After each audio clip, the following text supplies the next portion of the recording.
Hello friends, welcome to நாகுவின் சமையல். எல்லோருக்கும் இனிய கிறிஸ்மஸ் நல்வாழ்த்துக்கள். இன்றைக்கி நம்ம என்ன பார்க்க போகிறோன்னா, இந்த வீடியோவில் ரெட் வெல்வெட் கேக்கு பட்டர் க்ரீம் ஃப்ராஸ்டிங் வச்சு பண்ண போகிறோம். அது எப்படி செய்கிறதுன்னு இப்போ பார்க்கலாம். இப்போ தான் எங்கள் சேனலை ஃபஸ்ட் டைம் பார்க்குறீங்கன்னா கீழே இருக்கிற ரெட் கலர் சப்ஸ்கிரைப் பட்டனை கிளிக் பண்ணுங்கள். கூடவே இருக்கிற பெல் ஐக்கனையும் கிளிக் பண்ணுங்கள். அப்போ தான் நாங்கள் போடுற வீடியோ எல்லாம் உங்களுக்கு நோட்டிஃபிகேஷனாக வரும். இப்போ இதுக்கு நம்ம வந்து ஃபஸ்ட்டு பட்டர் மில்க் ரெடி பண்ணணும். அதுக்கு நல்ல க்ளீனான ஒரு பவுல் எடுத்துக்கோங்க. அதில் 3/4 கப் அளவுக்கு நான் வந்து இன்றைக்கி வந்து பால் எடுக்கிறேன். பால் வந்து ரூம் டெம்பரேச்சரில் இருக்கணும், ஜில்லுன்னு இருக்கக்கூடாது. அதை பார்த்துக்கோங்க. ஃபஸ்ட்டு 1/2 கப்பு மெஷர்மெண்ட்டில் ஒன்று ஊற்றிட்டேன், அப்புறம் 1/4 கப்பு ஒன்று ஊற்றுறேன். அடுத்து வினிகர் சேர்க்கணும். வினிகர் வந்து 3/4 டேபிள் ஸ்பூன் சேர்க்கணும். அப்படி வினிகர் இல்லைனாக்கா நீங்கள் என்ன பண்ணுங்கள், எலுமிச்சம்பழத்தை புழிஞ்சிட்டு அந்த சாறை வந்து இதே அளவுக்கு 3/4 டேபிள் ஸ்பூன் எடுத்துக்கோங்க. இது வந்து 1 டேபிள் ஸ்பூன் அளவு. இதில் வந்து நான் வந்து இன்றைக்கி 3/4 டேபிள் ஸ்பூனுக்கு சேர்க்குறேன். சேர்த்துட்டு என்ன பண்ணணும்னா நல்லா கலக்கி விட்டுக்கிறணும். நல்லா கலக்கணும்னாலே அப்போவே திரிஞ்சு வந்துடும். கொஞ்சம் அந்தளவுக்கு நல்லா கலக்கிட்டு இப்போ வந்து இதை வந்து நம்ம வந்து மாற்றி வச்சிடலாம். நம்ம மாவெல்லாம் ரெடி பண்ணுறதுக்குள்ளே இது வந்து நல்லா பட்டர் மில்க்கு நம்மளுக்கு வந்து ரெடி ஆயிரும். அதனால் ஃபஸ்ட்டே இதை வந்து நம்ம வந்து ரெடி பண்ணிவிட்டு அதுக்கப்புறமா தான் மாவெல்லாம் சலிக்க ஆரம்பிக்கணும். இப்போவே பாருங்கள், கொஞ்சம் திரண்டு வந்திருக்கு. நம்ம செய்கிறதுக்குள்ளே சூப்பராக வந்துடும். இப்போ இதுவை மாற்றி வச்சிடலாம்.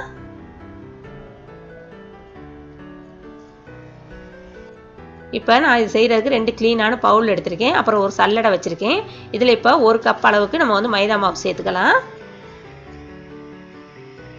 நல்லா க்ளீனாக இருக்கணும் பவுல், எந்த வித தண்ணியோ எண்ணெயோ இருக்கக்கூடாது. 1/2 டீஸ்பூன் பேக்கிங் சோடா போட்டேன். 1/4 டீஸ்பூன் பேக்கிங் பவுட்ரு போடுறேன். அப்புறம் ஒரு பிஞ்ச் அளவுக்கு உப்பு, அப்படி இல்லைன்னா 1/4 டீஸ்பூனில் கொஞ்சமாக பாதி எடுத்துக்கோங்க உப்பு. அப்புறம் 1/4 டீஸ்பூன் அளவுக்கு நம்ம வந்து கொக்கோ பவுட்ரு சேர்த்துக்கலாம். ஏன்னா நிறையா பவுட்ரு சாக்லேட் பவுட்ரு போட்டோம்னா அது வந்து சாக்லேட் கேக் மாதிரி ஆயிரும். அதனால் 1/4 டீஸ்பூன் போதும் நம்மளுக்கு. இப்போ இது எல்லாத்தையும் நல்லா 3 தடவை சளிச்சு எடுத்துக்கலாம். அப்படி இல்லைன்னா ஒரு தடவை சளிச்சுட்டு நல்லா மிக்ஸ் பண்ணிக்கோங்க. நான் இன்றைக்கி வந்து 3 தடவை சளிச்சு எடுத்துக்கிறேன். அதுவை சளிச்சு எடுத்தாச்சு. இப்போ இன்னொரு பவுலில் நான் வந்து க்ளீனான பவுலாக எடுத்துக்கோங்க. அதில் வந்து 1/3ங்கிற அந்த கப் அளவுக்கு 80 மில்லி லிட்டர் இது, அந்த அளவுக்கு எண்ணெய் எடுத்திருக்கேன். இப்போ வந்து நான் வந்து 1 கப்பு மெஷர்மெண்ட் இதில் வந்து 3/4 கப் அளவுக்கு பவுட்ரு பண்ண ஜீனி எடுத்திருக்கேன். அப்படி இல்லைன்னா நீங்கள் 3/4 கப்பு அளவில் எடுத்துக்கோங்க மெஷர்மெண்ட் இருந்துச்சுனாக்க. அதை வந்து நல்லா கொஞ்சம் கொஞ்சமாக போட்டு அந்த எண்ணெயில் மிக்ஸ் பண்ணிக்கோங்க. ஃபஸ்ட்டு எண்ணெய்க்கு பதிலாக பட்டரும் யூஸ் பண்ணிக்கலாம். நம்ம பட்டர் யூஸ் பண்ணோம்னா இன்னும் கொஞ்சம் நல்லாயிருக்கும். இந்த மாதிரி எல்லாத்தையும் போட்டு மிக்ஸ் பண்ணதுக்கப்புறம் நம்ம ரெடி பண்ணி வச்ச அந்த பட்டர் மில்க்கை வந்து அதில் சேர்க்கணும். இப்போ பாருங்கள், சூப்பராக ரெடி ஆயிடுச்சு அந்த பட்டர் மில்க்கு. அதை வந்து அதில் ஊற்றிட்டு அதை நல்லா கட்டி இல்லாமல் நல்லா கலக்கிக்கோங்க. அந்த தயிர் உள்ள கட்டியாக இருக்கக்கூடாது, அந்தளவுக்கு நல்லா கலக்கி எடுத்துக்கணும். இது வந்து நம்ம வந்து கையிலே கலக்கிறதுனால கொஞ்சம் லேட்டாகும், சீக்கிரமாக கலக்கி எடுத்துக்கோங்க அந்த மாதிரி. இப்போ 1/2 டீஸ்பூன் அளவுக்கு நான் வந்து வெண்ணிலா எசன்ஸ் சேர்க்குறேன். வெண்ணிலா எசன்ஸு சேர்த்துட்டு நல்லா அதுவே மிக்ஸ் பண்ணிக்கோங்க. கட்டி இருக்கக்கூடாது.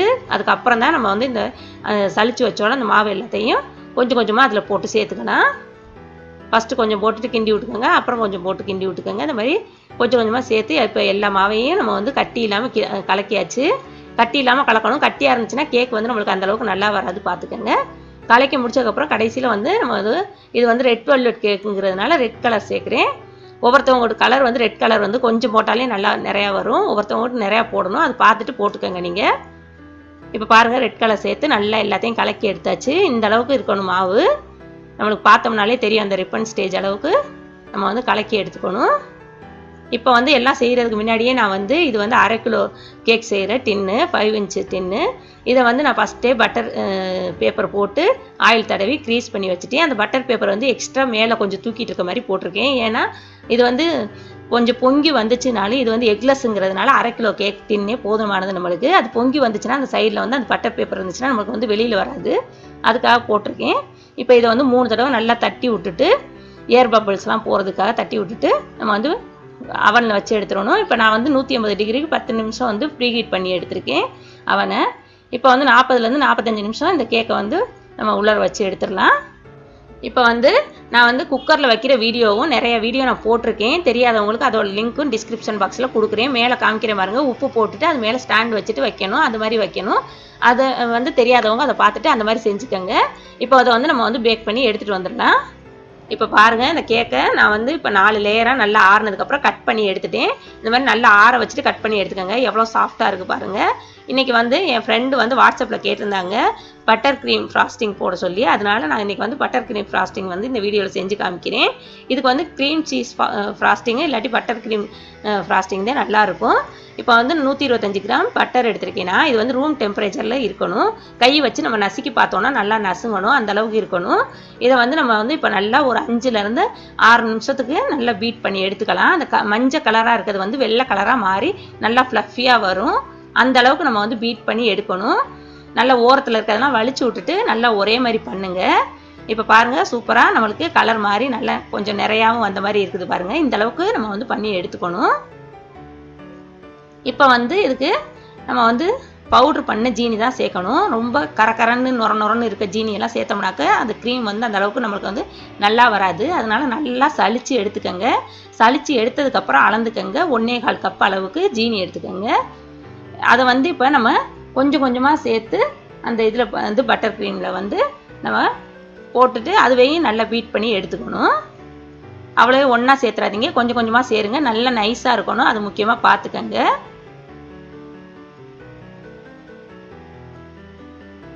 ஏன்னா இதுதான் இந்த 2 க்ரீமும் தான் இந்த ரெட் வெல்வெட் கேக்குக்கு நல்லாயிருக்கும் டேஸ்ட்டாக. இப்போ பாருங்கள், நான் ஓரமெல்லாம் வலிச்சு விட்றேன். வலிச்சு விட்டுட்டு இன்னொருக்கா நல்லா இதை பீட் பண்ணிக்கலாம்.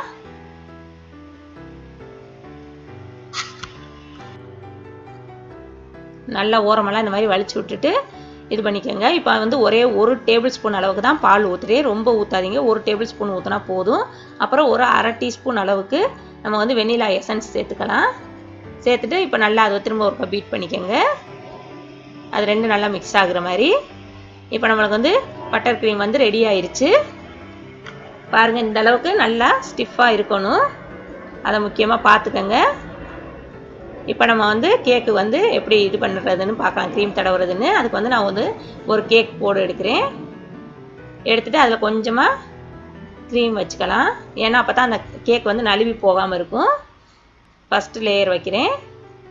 அதில் நான் வந்து சுகர் சிரப் தடவ போகிறேன். இந்த சுகர் சிரப் வந்து 1 கப்பு அளவுக்கு தண்ணி எடுத்துகிட்டு அதில் வந்து 2 டேபிள் ஸ்பூன் அளவுக்கு ஜீனியை போட்டுட்டு நம்ம வந்து கொதிக்க வச்சு எடுத்துக்கணும். சும்மா நார்மலாக கொதிக்க வச்சா போதும், ரொம்ப கம்பி பதம் இதெல்லாம் தேவையில்லை. அதை நல்லா ஆற வச்சுட்டு தான் இந்த கேக்கில் சேர்க்கணும். ஆற வச்சுட்டு நல்லா இந்த மாதிரி ப்ரஷ் வச்சு தடவி விட்டுக்கோங்க. ஏன்னா இது வச்சு போட்டோம்னா தான், இந்த சுகர் சிரப் போட்டோம்னா தான் நம்மளுக்கு வந்து கேக் வந்து நல்லா சாஃப்டாக வரும், கடையில் வாங்குற மாதிரியே. அதனால் அந்த மாதிரி செஞ்சுக்கோங்க. அதே மாதிரி சுகர் சிரப் வச்சுட்டு ஒரு 2 செகண்ட் விட்டுட்டு அதுக்கப்புறமா தான் க்ரீம் வைக்கணும். இல்லைன்னா க்ரீம் வந்து தனியாக வந்துடும். அது தடவுனதுக்கப்புறம் நம்ம வந்து க்ரீம் வச்சு நான் வந்து அதுவே ஒரு லேயர் தடவிட்டேன். அதுக்கப்புறம் அடுத்த லேயர் வச்சுட்டேன். இதே மாதிரி எல்லாத்தையும் நம்ம வந்து இப்போ வந்து செஞ்சு எடுத்துக்கலாம். 4 லேயரையும் செஞ்சு எடுத்தாச்சு பாருங்கள். எடுத்துகிட்டு அதில் வந்து நான் சின்னதாக ஒரு கிறிஸ்மஸ் ட்ரீ மாதிரி வரைஞ்சிருக்கேன். இப்போ மிச்சம் இருந்தால் கொஞ்சமாக இது க்ரீமில் வந்து நான் என்ன பண்ணிட்டேன்னா க்ரீன் கலர் சேர்த்துட்டு அதை வந்து ஒரு சின்ன நோசில் உள்ள இதில் வந்து சேர்த்துட்டு அதை இந்த மாதிரி க்ரீம் இது எக்ஸ்மாஸ் ட்ரீ மாதிரி வரைகிறேன். எக்ஸ்மாஸ் ட்ரீ மாதிரி வரைஞ்சாச்சு. இப்போ நாங்கள் வந்து இன்றைக்கி வந்து இந்தியாவுக்கு போக போகிறோம். அதனால தான் என்னால் வந்து இந்த கேக் வீடியோ வந்து அந்தளவுக்கு ரொம்ப இதுவாக எடுக்க முடியலை. சாரி, மன்னிச்சுக்கோங்க ஃப்ரெண்ட்ஸ். எனக்கு வந்து கொரோனா அந்தளவுக்கு ரொம்ப ஒன்றும் இன்றைக்கி சரியாக இல்லை. கொஞ்சம் சளி பிடிச்சிருக்கிறதுனால தான் இந்த மாதிரி இருக்குது. இப்போ வந்து நம்ம வந்து இந்த ட்ரீ வரைஞ்சி முடிச்சாச்சு. சுற்றிலும் நான் வந்து M&M சாக்லேட் வந்து சும்மா அழகுக்காக வச்சுருக்கேன். நீங்கள் என்ன டிசைன் வேணாலும் அழகாக டெக்கரேட் பண்ணிக்கலாம். இப்போ குழந்தைங்களுக்கு வந்து வின்டர் வெக்கேஷன் ஆரம்பிச்சிருச்சு. அதனால் நாங்கள் வந்து இந்தியாவுக்கு போகலான்ட்டு இருக்கோம். நாளைக்கு கிளம்புறோம் இந்தியாவுக்கு. அதனால தான் என்னால் இந்த கேக் வீடியோ வந்து அந்தளவுக்கு ரொம்ப இதுவாக போட முடியலை. முடிஞ்ச அளவுக்கு நான் வந்து போட்டிருக்கேன். எனக்கு வந்து உடம்பும் சரியில்லை, அதனால தான் குரலும் இந்த மாதிரி ஒரு மாதிரி இருக்குது. அதனால் சாரி ஃப்ரெண்ட்ஸ். நான் வந்து இந்தியாவுக்கு போயிட்டு அங்கே முடிஞ்சிச்சுனாக்கா உங்களுக்கு வந்து இன்னொரு வீடியோ வந்து அப்லோட் பண்ணுறேன். அப்படி இல்லைனாக்கா நான் இங்கே வந்ததுக்கப்புறம் போடுறேன். இந்த எக்லெஸ் ரெட் வெல்வெட் கேக்கை வந்து நீங்கள் எல்லோரும் கிறிஸ்மஸ்க்கு வந்து ட்ரை பண்ணி பாருங்கள். இந்த வீடியோ உங்களுக்கு பிடிச்சிச்சின்னா லைக் பண்ணுங்கள், உங்கள் ஃப்ரெண்ட்ஸ்களுக்கு ஷேர் பண்ணுங்கள். இதுவரையிலும் எங்கள் சேனலை சப்ஸ்கிரைப் பண்ணாதவங்களாக இருந்தால் ப்ளீஸ் சப்ஸ்கிரைப் பண்ணுங்கள். கூடவே இருக்கிற பெல் ஐக்கானையும் கிளிக் பண்ணுங்கள். தேங்க்யூ.